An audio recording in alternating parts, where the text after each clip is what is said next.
This isn't my first Volcano product. I've actually bought multiple of their earphones, and it's pretty much a coin toss as to whether or not they're going to work correctly. Sometimes one earphone will be louder than the other, and it's really annoying.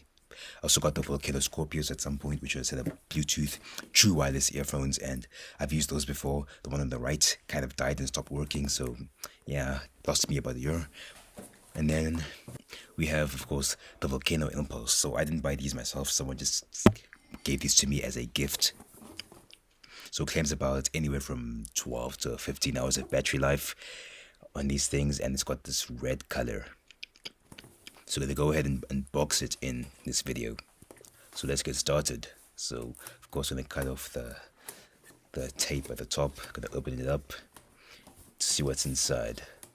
So of course looks like we have these headphones and this sort of black box, and there's nothing else on the inside. So here are the headphones. It's sort of finished in this matte red color. The camera doesn't really do it justice. It's a lot more saturated in real life. It looks much better in my opinion. So let's check out what's inside the box. So of course here it is. You can see the Volcano text at the top of the headband there, and inside we have of course a micro USB cable, which is kind of not a good thing in 2022. I prefer USB Type-C. We also have an aux cable included for free, which is nice, and of course the instruction manual. You can also see that we actually have a micro SD function. We can put in a micro SD card in there to play. You even have a radio function, and yeah, those are some extras if you're not looking to use them for Bluetooth. So you see you can actually collapse the band so you can put them in a smaller size. They've also put some labels there so you know which one's the left and right side. You can see it's actually kind of tough, but after using this thing for a couple of weeks, it wasn't as hard to kind of close them, but you can see how much more compact they are when they're in this position. So the design is actually a bit of a knockoff from Beats headphones, if you didn't know.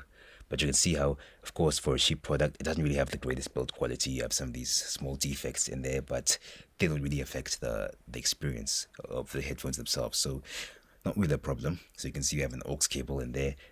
So you can kind of plug these in and use them wired. Let's say the battery's dead or whatever. You can see the USB port there, and you of course have the buttons here, answering calls, volume, power button, and switching between the different modes of the headphones. You can see that there's a light there for pairing, and unfortunately, even when you are paired, there will be a blue light that kind of flashes around. So thankfully, compared to other Bluetooth earphones I've used, it isn't bright enough to be an issue when you're in a dark room.